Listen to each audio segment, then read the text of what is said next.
Welcome to the Fresh Flow Podcast, sponsored by UAB Medicine, the UAB Department of Anesthesiology and Perioperative Medicine, and the Association of Anesthesia Clinical Directors. He's Mitch, I'm Matt, and we like to talk about interesting topics in the perioperative space. Thanks for tuning in. Today, we are honored to have Professor Jaideep Pandit with us here today. Professor Pandit is a professor in anesthesia at the University of Oxford. He's been an NHS consultant in Oxford since 1999. He trained in medicine at Oxford, Corpus Christi College, and obtained a first in physiology along with university prizes in medicine, cardiology, and clinical pharmacology. Then after a Wellcome Trust Fellowship, where he obtained a doctorate in respiratory physiology, he trained in anesthesia in Oxford. Dr. Pandit was an assistant professor of anesthesiology at the University of Michigan, so has spent some time practicing here in the United States, and then was elected to St. John's in 2000. Many of you will know that in March of 2023, Dr. Pandit was appointed as Editor-and-Chief of Anesthesia and Analgesia and its companion journal, ANA Practice. Dr. Pandit becomes the 8th Editor-in-Chief, succeeding current Editor-in-Chief and my UAB colleague, Dr. Jean-Francois Patet. He is the first ANA Editor-in-Chief based outside of the United States to lead the journal.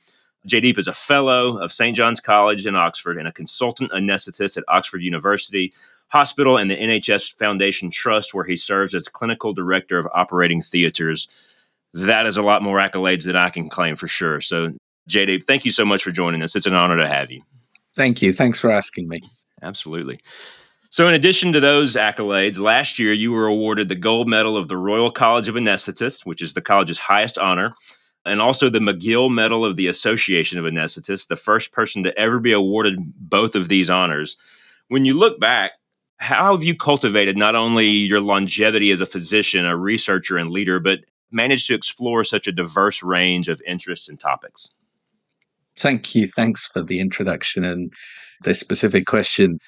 I mean, I'll answer it in two parts. It's around mentorship and really good training from excellent trainers when I was a student and a resident and a research fellow. Thereafter, extensive collaboration and teamwork with excellent colleagues.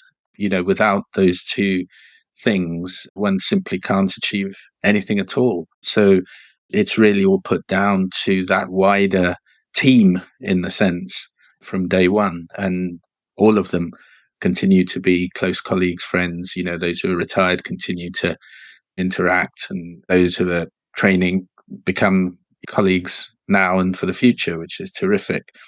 So that's really what's helped me, what's assisted me at every stage. I think the second part of your question was around the breadth of the interests that I have. And that's interesting. I mean, I've been, I guess, either fortunate or silly enough to just follow things that interest me. You know, I think there are two broad strategies that researchers adopt. One is to drill down into specifics and become very expert in one thing or two things, you know, most, and their names are associated with that.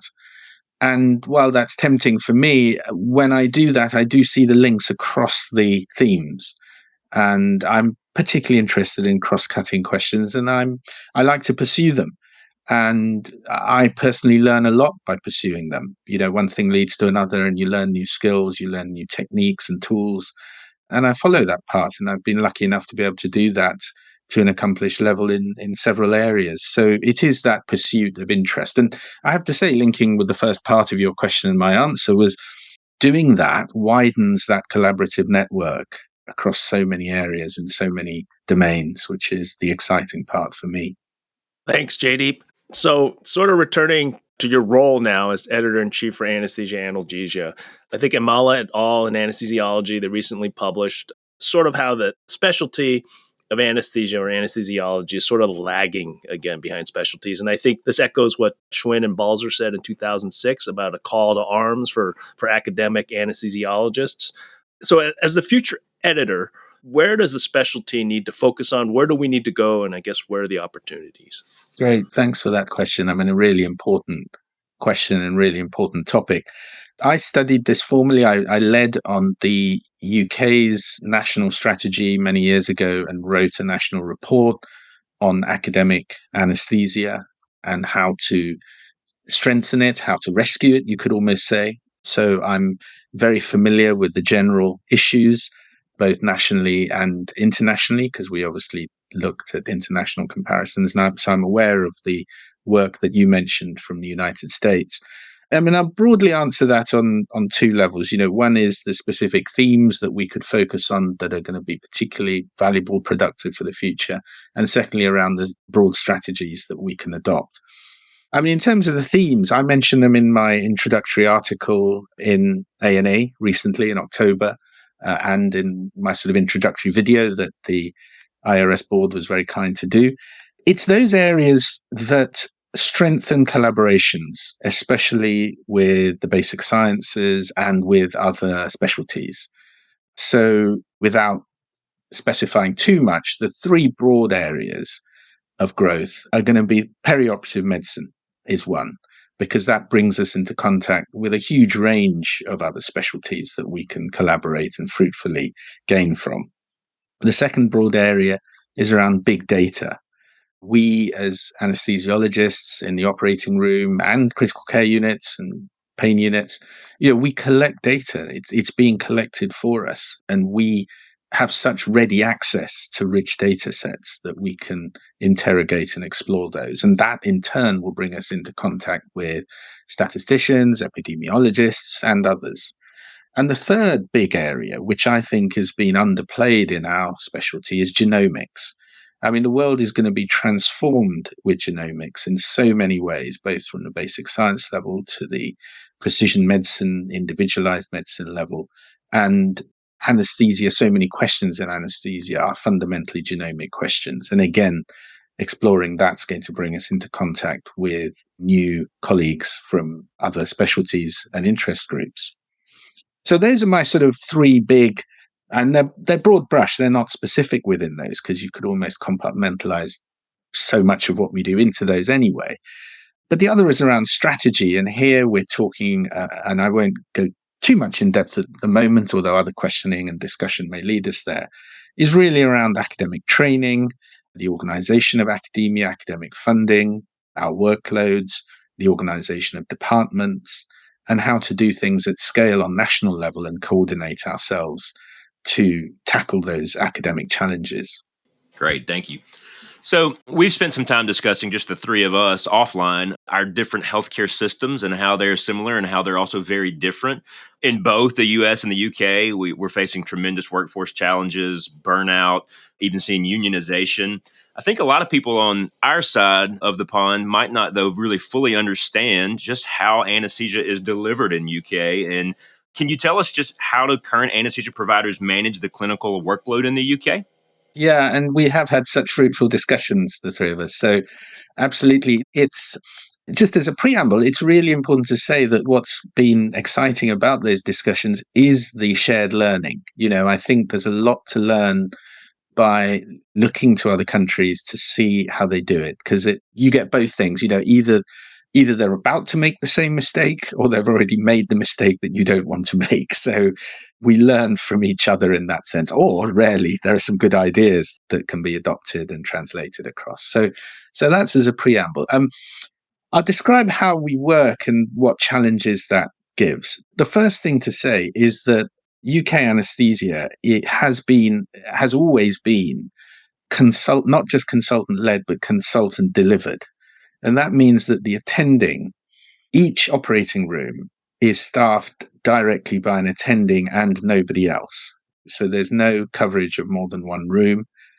The attending is assisted by an anesthetic nurse who's literally a mixture of a tech, you could say in American terms, or an extra pair of hands, or there to do the cricoid pressure or to get drugs, get equipment. So he or she is a helper. And they're not in a position, the anesthetic nurses, they're sometimes under a different category of people called ODPs, operating department practitioners, but they're not qualified to be left alone with the patient or to administer anesthesia for any period of time at all. The consultant, in essence, has to be present in the room all the time. The residents are now essentially purely for training, so they're only there for training, and they're only regarded as being trained if they're associated with a consultant. Now, they can give solo anesthesia at a senior level more distantly supervised. But that's few and far between now. If we look at the service side of things and leave aside the training, it's very much an expensive, high-end range of service where the most senior people are actually delivering the care without supervising other people. And straight away, you see the challenges there is that with the post-COVID waiting list that we have, there aren't enough anaesthetists. The Royal College has predicted across the country approximately 20% shortage in the workforce, which is around 2,000 anaesthetists short. And filling that gap, plugging that hole is going to be a real challenge. And equally, it adds to the pressures and the burnout and the workload that you referred to in an earlier question, because you imagine people working solo with these increasingly challenging cases for increasingly long hours. And this is not a great recruitment retention policy. So we are seeing earlier and earlier retirements, and that's shrinking the workforce at a rate that we hadn't anticipated. So I hope that provides a brief flavor, and happy to go into any further details about, what the main differences are in the type of work. Are there career opportunities for anesthetists in the UK who decide that they don't want to work for the NHS to be able to work in a private enterprise? Great question. And again, it speaks to the wider structure. There are private hospitals across the UK, but in order to have practicing rights there, you basically need a NHS consultant position. And very, very, very few people are in a position or decide to break out and do purely private practice, partly because they have to maintain that wider experience and skills through the NHS. It almost gives them their you could say their qualifications authority to work in private practice. And secondly, there aren't enough private hospitals. So the capacity of private hospitals is tiny compared with the NHS. So most private hospitals across the country may have 2, 3, or 4 operating rooms, and that's it. So they're very small.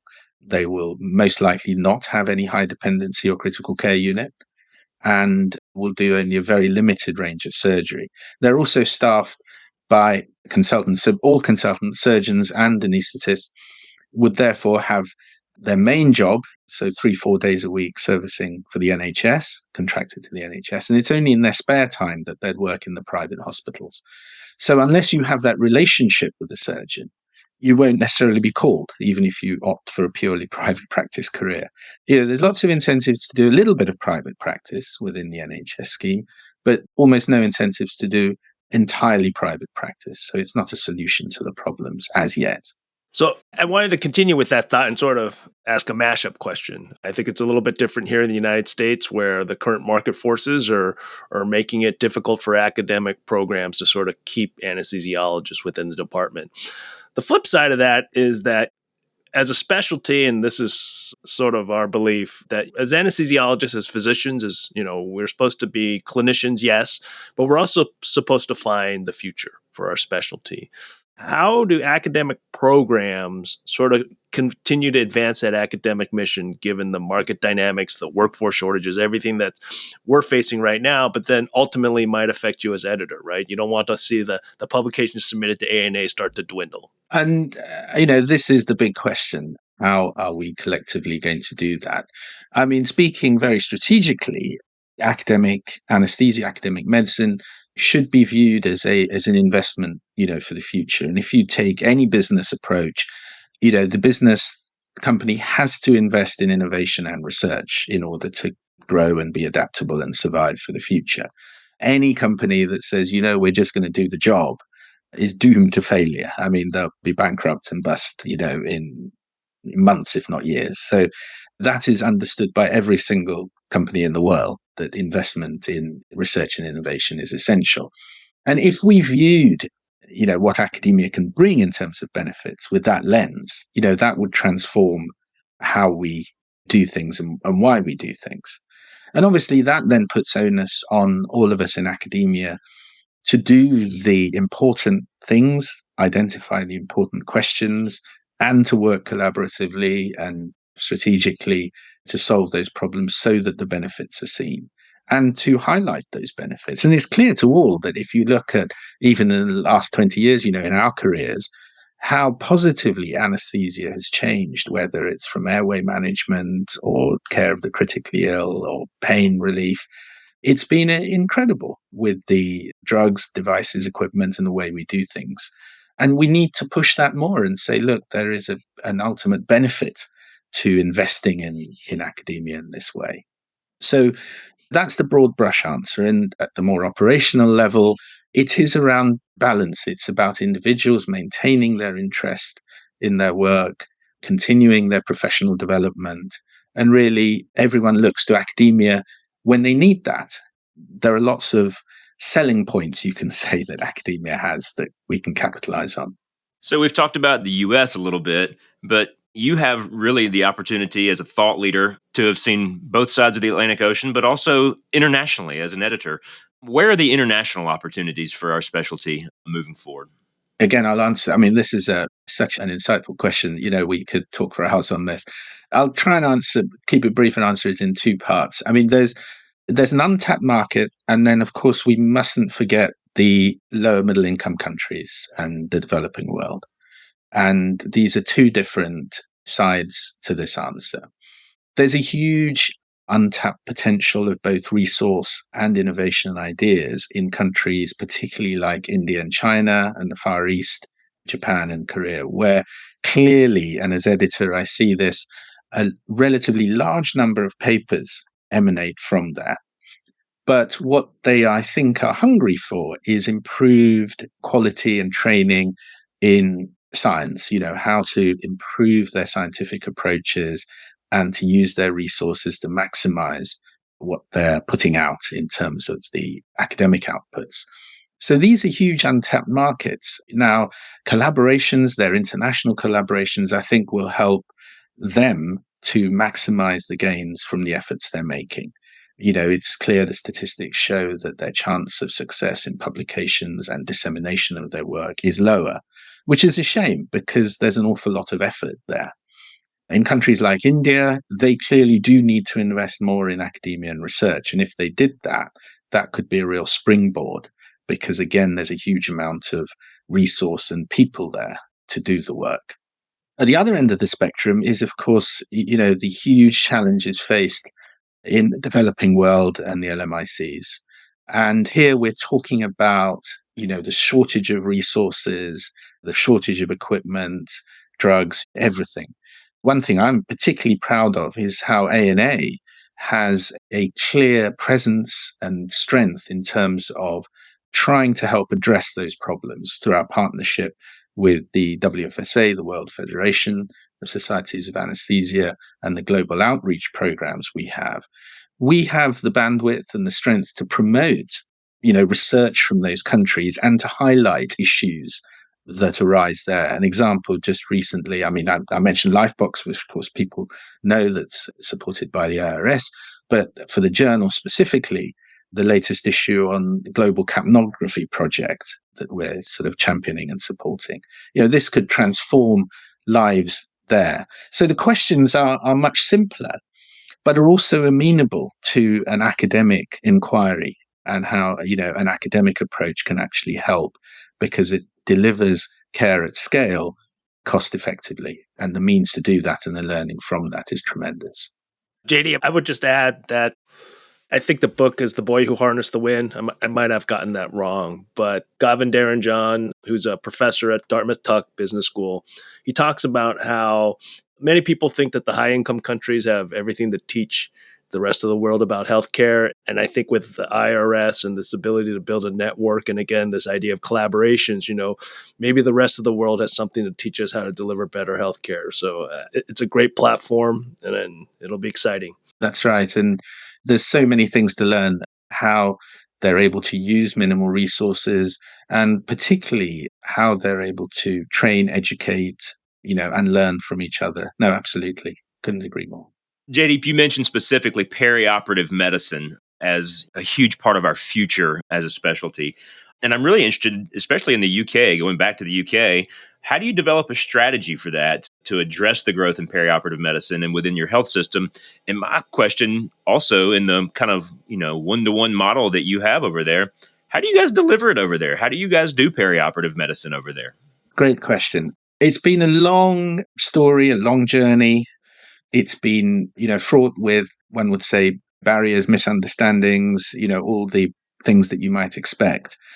The basis of it, of course, as we know, is that the traditional model of the anesthesiologist just in theatre, sitting in the operating room, that's all they do. And then the realization that preparation for surgery, patient preparation for surgery is important, led to branching out into pre-assessment clinics, the growth of pain medicine, and the realization that the acute pain service, the acute pain team, was in essence an outreach team. They were picking up on problems and linking in very closely with high dependency critical care. And then you join up the dots there, and you suddenly realize that an increasing, not just need, but opportunity for anesthesiologists is outside the operating room. It's then a case of building what we call business cases to show that there is value in diverting time from the operating room into those areas to prevent cancellations, to improve recovery and discharge. So the investment is well spent. Now, we've been able to do it slowly but surely in the UK through, in essence, local, regional, and then ultimately national business cases. We have the advantage that once there's a national policy, it's a bit like approving a drug, licensing a drug, that once the NHS says, right, this is shown to be beneficial, is evidence-based and beneficial, then like dominoes, all the dominoes fall and hospitals adopt that policy. So when it became clear that the evidence in favor of perioperative medicine work by anesthesiologists was there and approved by the NHS, then almost automatically it became not just an expectation, but a quality expectation. So our body, which is the CQC, which I think is parallel to your JCO that inspects hospitals, it is now a standard that hospitals are expected to have certain levels of perioperative medicine services, and hospitals will be judged on that. So that becomes a lever and a driver. So it's pretty automatic. So what used to be barriers, over time, we've been able to convert and transform into levers to achieve the aim. And fundamentally, we're all, the three of us, we're all talking to the converted. We're all on the same page here.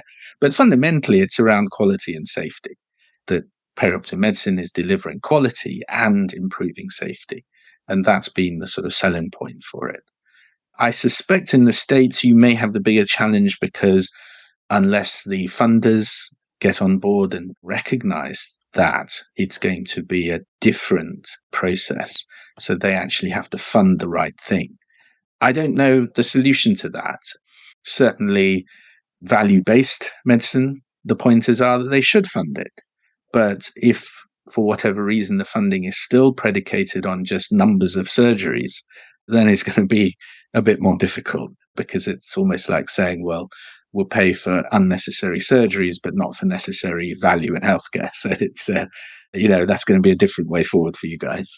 So just to clarify, in the UK system, there is an anesthetist that's available and responsible that staffs a pre-assessment center for each hospital. And anesthesiologists, purely, it's only anesthesiologists, run the pre-assessment services. And they run obviously the acute pain rounds, the acute pain teams. And predominantly, they still run high dependency and intensive care units. There are some physicians, non-anesthetist physicians, that are part of critical care units. It's probably heading towards 50-50, but it's still predominantly anesthesia-led. There are almost no surgeon critical care doctors in the UK.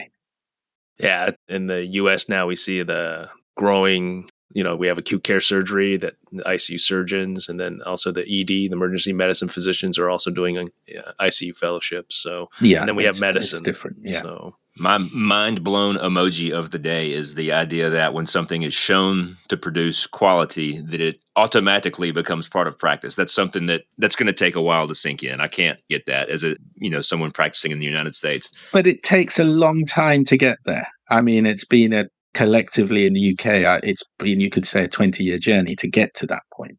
But once it reaches that point, once it's embedded in the guidelines and it's like I say, a parallel is like being a licensed or approved drug, then it has to happen because then the regulators judge the hospitals on that basis. I can't say it's the perfect system or we've got it right or got it right quickly enough, but I think it's positive where we've got to compared with where we were. Well, you're 5 years ahead of us because I believe that Dr. Stephen Fisher published the first paper in anesthesiology on the pre-op clinic at Stanford in 1994. So we're going to get there, Matt. We're going to get there. I wish we had 3 hours to talk. I'm just fascinated by the differences in our healthcare systems. If I've learned anything today, it's that we have to start calling operating rooms operating theaters. It's just so much more elegant. Room is so boring, and to say theater, I'm going to adopt it as a personal practice. We've got to bring that across the pond. What's nice is you will be understood. It's not as if people. I mean, they might think you're a bit weird, but they'll understand you. They already do. So it's okay. I mean, I was going to say, I think the drivers around, what are the drivers for change is an interesting discussion because there are strengths and weaknesses of both models. To come back to this example of perioperative medicine, sure, the driver and the discussion points in the UK are around what is effective, what's evidence-based, and, what adds value, and can you write a case, can you persuade the powers that be that it is adopted into guidelines to enter the quality standards. The difficulty, having got the quality standard, is then delivering it, because then the drivers are the national funding models. The government, through taxation, needs to pay for it all. That is a big barrier because you can have 100 standards in the world, but unless you can deliver them, it's just words. And that's sometimes the position we're in, that we have the standards, we have the aspiration, but we simply can't deliver it. Now, in the US, because the driver is a clear funding channel, with real money, whenever there's a need, then one imagines the driver should deliver that. It should meet the need, because if you take a waiting list, well, people will pay more and they will get the service, and the service givers will be paid more to deliver that service. And that system should work. But then the challenge there is that it's delivering the right thing. So it swings and roundabouts on both sides of the pond, that we have, you could say, the right value-based drivers more readily achieved, but we don't have the mechanics to deliver them. You guys have the mechanics to deliver them more readily, but not necessarily the language or the currency to agree on what the right standards should be. So it's a funny sort of parallel inverted situation, I see. If you can somehow marry the two. Yeah, it comes back to what you said earlier, collaboration, right? If we could somehow marry the two and collaborate and figure it out. Yeah, if you can get the two together, and then you have the right system. I was going to add to Matt's comment about theater. There are days when you're, as a clinical director, it feels more like masterpiece theater because just of the politics and the social relationships that are occurring that day. I think that's why it's called theater. I think that's why we call it theater. But I think, JD, you hit it on the head. The funding mechanisms in America, they're there, right?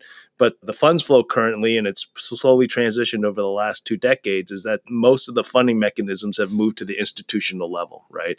It used to be more to the physician side. Now it's mostly at the institution side, and then the institution decides how they want to dole out the dollars. And again, but it's, as you said, we got to collaborate. We got to expand our scope in perioperative medicine and figure out where our specialty's future is. Yeah. I mean, it's almost as if despite the very direct activity-based funding that you guys have, fundamentally you guys are paid for activity. You're not paid for non-activity, and activity means operation. If there was a small part, it doesn't have to be very much, where each hospital was given, you could say, a lump of money to spend more flexibly, not related to activity. And the hospitals could either just take it and bank it and give it to everyone as a bonus, or they could invest it in perioperative medicine or preoperative services or something. You'd rapidly find that the hospital that chose to do the latter would produce better results and would be more cost effective and would then attract more patients. So you only need a relatively modest amount of, you could say, capital injection of funding to invest in these things, to show the benefits and to actually produce better and more care at less cost. But you can't cut that Gordian knot. You can't break that vicious cycle unless you have that agreement that somebody's going to do that. Now whether government does it or whether a particularly far-sighted insurer does it, I don't know, but that's a way forward. Mitch, we've been told for how long that we're moving away from fee for volume towards fee for quality, and how are we still paid? Certainly still seems to be a volume game. It seems like a volume game. Yeah, it does, doesn't it? Yeah, and then with the volume game, I think you hit the nail on the head, Jaideep. Where anesthesia or any kind of, we're viewed as an expense, right? A cost of delivery, versus what you're talking about, which is an investment, right? An investment in the long term. Yeah, I call it a cell on a spreadsheet. Anything you can do to decrease that cell on the spreadsheet increases the bottom line. That's an unfortunate place to be. Well, this has been a blast. JD, thanks so much for doing this. This was fun. I do wish we could talk longer, and through email and whatnot, we probably will. But thank you. Thank you so much for being here with us. Definitely. Good. Thank you. Thank you. Thank you very much. Thanks for tuning in to the Fresh Flow podcast. We hope you found it interesting and hope you'll tune in next time.